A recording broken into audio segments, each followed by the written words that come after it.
Clube está apresentando o Grande Jornal Regional. Clube. E a hora certa? Hora certa, 8h29, temperatura marca 19 graus.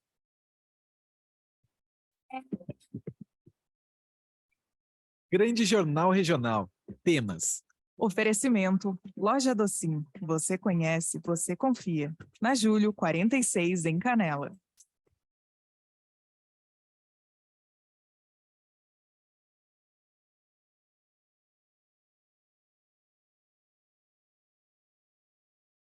Vamos então para a participação do nosso colaborador que está de volta depois de uma temporada aí, né, que não estava participando aqui, estava afastado. Vamos trazer novamente a participação do psicólogo Francisco da Costa.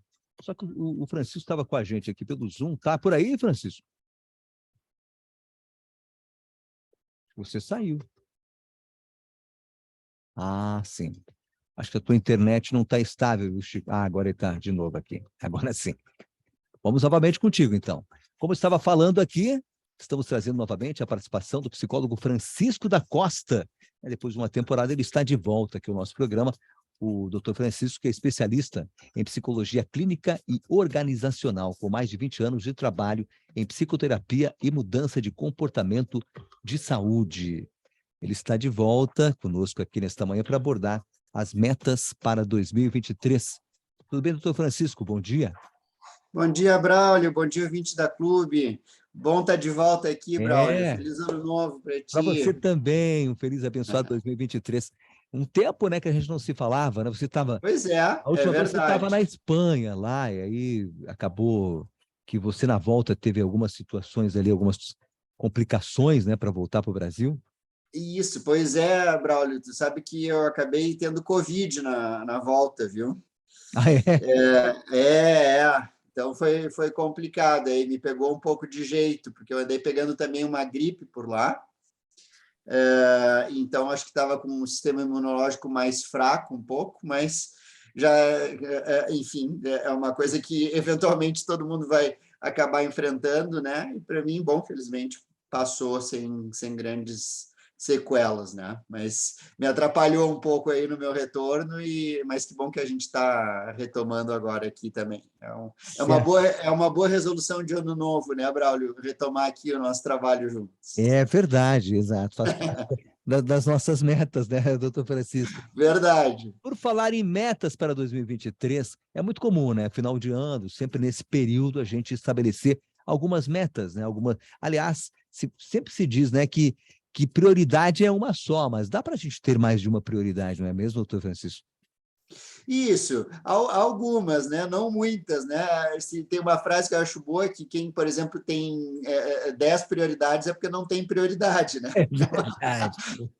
A gente tem que cuidar com essa contradição, né? Prioridade realmente ela é interessante. Claro, ela pode variar a cada momento, né? E a gente pode ter um conjunto de prioridades e a cada momento uma vir para frente da outra, né? Mas então talvez melhor seja ter metas e que essas metas daí. Interessante que a nossa agenda reflita as nossas prioridades, né, Braulio? Se elas não aparecem na nossa agenda, porque a nossa agenda está mal organizada. Pois vamos falar hoje de uma pesquisa aí, né, sobre uma pesquisa do IPEC, que apresenta os desejos dos brasileiros para 2023. O que é o IPEC? Instituto? O IPEC, como é que é? É Instituto, como é que é? Peraí, Pesquisa. agora... Não, é Inteligência em Pesquisa e Consultoria, né? Sim. Ele é um filhote do IBGE, entendi. né? São alguns executivos do IBGE que criaram esse instituto que faz pesquisas particulares. Aí. E que pesquisa foi essa? E quais os principais resultados que foram apontados aí, doutor Francisco? Isso é uma pesquisa que foi realizada aí, em vários lugares do Brasil, principalmente capitais, né? Fizeram uma amostragem grande ali, claro, com todas as limitações que essas pesquisas têm, né, Braulio? Acho que A gente sempre deve tomar esses resultados mais como uma observação geral, ou, né, ou como alguma ideia, e é nesse aspecto que eles são mais curiosos, né? Mais para a gente pensar se esses objetivos são os nossos também, né? Mais nesse aspecto. Tá?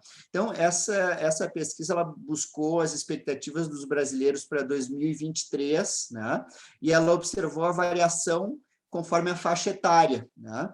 No geral, os resultados mostraram que entre as pessoas mais jovens, em torno ali de 18 e 24 anos, apenas 7% consideraram ter uma boa saúde como principal prioridade. Tá? Então, a saúde é uma prioridade baixa para o jovem, essa é a primeira informação interessante. Né? Já entre aqueles que têm 60 anos ou mais de idade, ou ali nesse entorno, 58% disseram que esse é o maior desejo deles, né? Então, a gente aí vê que o nosso desejo ele sempre é relacionado com o lugar onde o calo aperta, né, Braulio? Então, claro, os jovens eles estão mais preocupados ali com sucesso no trabalho, né, ou nos estudos, né? O que é uma coisa boa, é uma coisa natural, é a tarefa principal da juventude. Por outro lado, a saúde estar muito longe como prioridade também não é uma boa, né? A gente está vendo aí também que os jovens também estão apresentando problemas de saúde, obesidade é um problema comum, né, entre jovens, né? Então, o ideal é que a gente pudesse, como tu diz, ter prioridades, né? Mas também não deixar de lado outros objetivos. Né? Sim. O que a pesquisa identificou como comportamentos que as pessoas querem mudar, né? O que elas realmente estão interessadas em mudar no seu comportamento? Isso, então, esse é um negócio interessante a gente observar, que desejo é uma coisa, mas a mudança de comportamento é outra coisa. A mudança de comportamento é aquilo que vai fazer com que o desejo se realize, né? Mesmo que seja um desejo que que seja de sorte, por exemplo, a pessoa pode ter o desejo de ganhar na loteria, mas tem um comportamento que ela vai ter que colocar em ação, que é o de fazer a aposta, né? Não adianta querer ganhar na loteria e não apostar. E apostar é um comportamento, tá? Então, assim, o que as pessoas identificaram como principais comportamentos que elas queriam mudar em relação à saúde, principalmente, tá? O primeiro deles foi adotar uma alimentação mais saudável. 26% dessa amostra identificou esse como comportamento de prioridade, tá? Alimentação mais saudável. Segundo foi começar a praticar exercícios, tanto para homens quanto para mulheres. Tá? Então, a boa notícia disso é que são bons comportamentos de saúde, são realmente, talvez, os dois comportamentos de saúde mais eficientes aí, né, Braulio? E que vão ter um reflexo em todas as condições de saúde. É muito claro que a pessoa que se alimenta bem e faz atividades físicas, o resto já tende a acompanhar, né, a gestão geralmente são pessoas que vão estar gerindo melhor o estresse, né, vão ter menos de outras doenças, não só a obesidade, né, porque a boa alimentação e exercício físico é tudo, né? Realmente são comportamentos muito importantes. Agora, a má notícia dessa pesquisa está apontando que essa é uma prioridade para tanta gente, é que ela sugere que as pessoas não estão fazendo isso, né, Braulio? Sim. Tá? Por isso que elas têm isso como um desejo para o próximo ano, é porque elas não fizeram no ano passado, tá? É porque tu vê que não é incrementar os exercícios físicos que essas pessoas estão buscando, elas estão buscando começar, ou seja, é sinal de que elas nem estão fazendo ainda, tá? Doutor Francisco, tem uma pesquisa parecida que foi feita lá nos Estados Unidos, né? Apresentaram resultados parecidos com os nossos aqui, ou os resultados são diferentes dessa pesquisa do IPEC? Verdade, olha só, a pesquisa que foi realizada nos Estados Unidos foi realizada por um outro instituto de pesquisa, que é o Statista Global Consumer Survey. Tá? É um instituto que avaliou também as resoluções de ano novo, né? New Year's Resolutions, que eles chamam, né? Tu vê que já começa uma diferença aí, né, Braulio? A gente fala desejo, e os americanos falam resoluções, tá? Sim. E isso é uma coisa boa para a gente aprender com eles e trazer aí para nós, né? Uma resolução é uma coisa que eu resolvo fazer, que eu me comprometo a fazer nesse próximo ano, tá? Então, esse compromisso, ele tem ainda mais força do que simplesmente um desejo que a gente leva muito solto, tá? Então, a princípio, os dados que eles obtiveram lá, as prioridades eram também o exercício físico e a alimentação mais saudável, tá? Junto com isso, um terceiro ponto que os americanos levantaram é perder peso, tá? Na verdade, as três coisas andam juntas, né? Uhum. Exercício, alimentação saudável e perda de peso. Perda de peso é um desejo, mas também é uma consequência, né? Na verdade. E é interessante a gente sempre observar isso. O que é desejo e o que é comportamento? Exercício é comportamento, comer saudável é comportamento, perder peso é desejo. Tá? Então, outra coisa curiosa que nas outras resoluções dos americanos aparecem talvez algumas consequências aí da Covid, tá? Quais são as duas resoluções principais dos americanos? Gastar menos tempo nas redes sociais, tá? E também aumentar o tempo com a família e amigos, tá? E também, é claro, economizar mais dinheiro, né? Então, a gente tem aí a crise financeira, que abalou todo mundo também por causa da Covid, né? Temos aí o tempo com a família como prioridade, todo mundo agora está querendo ter como objetivo estar mais com a família, tá? E menos tempo no celular, exatamente. Né? São boas metas, realmente. Doutor Francisco, o que nós podemos fazer, né, para garantir que essas mudanças não fiquem só no desejo, que a gente consiga implementá-las, colocar em prática isso? Essa é uma boa pergunta, Braulio. Você vê, existe uma distância entre o desejo e a realização dele, né, que deve ser coberta com a mudança de comportamento. Né? Então, algumas dicas aí, uma delas é começar com pequenos objetivos, a pessoa estabelecer metas intermediárias, pontos que identifiquem que ela está andando para frente, né, e que obriguem ela a pensar um pouquinho no processo. Né? Às vezes, a gente só olha para o momento atual e para o ponto final da história, né? Quando tem muita coisa no meio que a gente deve cuidar e ter atenção. Então, identificar pontos intermediários, fazer esse esforço de ver o que está entre o desejo e quais são os comportamentos e as metas intermediárias. Outra coisa, Braulio, definir ações, como a gente estava falando, não somente desejos, né? Desejo é emagrecer. Agora, quais são as ações que eu vou fazer para emagrecer? Então, não adianta eu ter só a visão, eu tenho que ter o processo também. Uma coisa que ajuda nisso é escrever uma lista.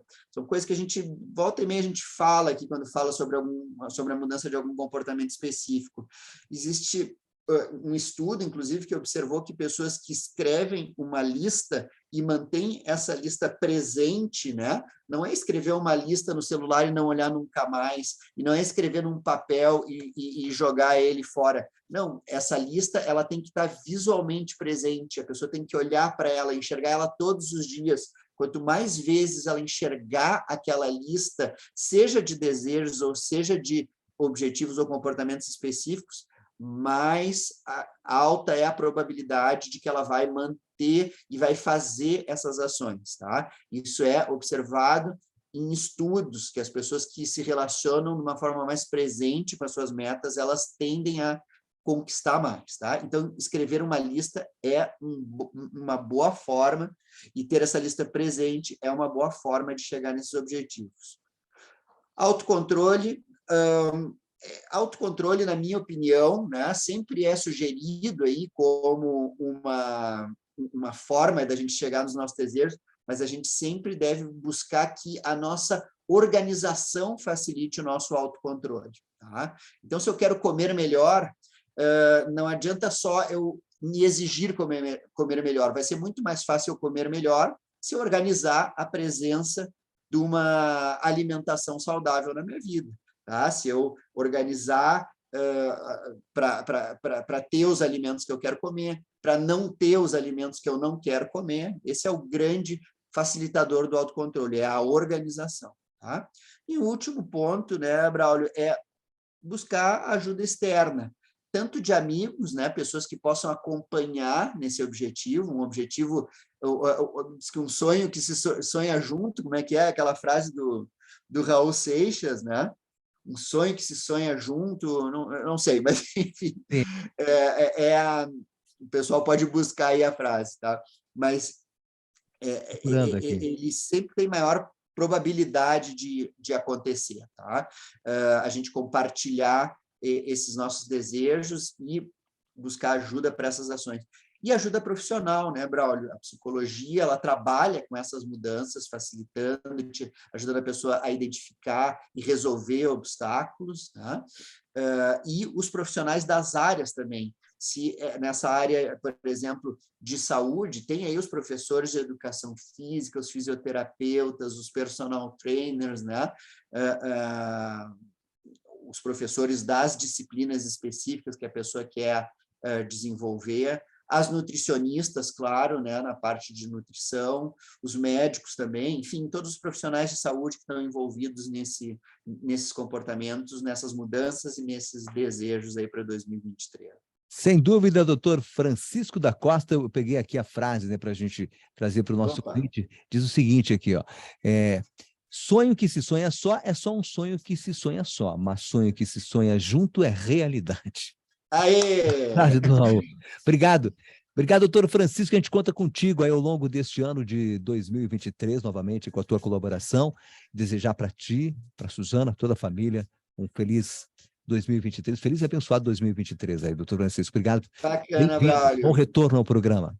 Mesmo para ti e para todos os ouvintes da Clube. Um ano com muitos sonhos, sonhos juntos e sonhos realizados. Isso aí, doutor Francisco. Um abraço. Tchau, abração. Obrigado pela sua participação. Na sequência, nós temos a nova presidente da Sociedade Recreio Gramadense, a advogada Gabriela Ruschel Michaelsen, falando do seu novo desafio, do seu desafio, né, frente a esta entidade centenária, como primeira mulher e como neta, né, aliás, bisneta, né, do fundador e primeiro presidente da sociedade. Clube. E a hora certa? 8h46, temperatura marcando neste momento, temos aí 20 graus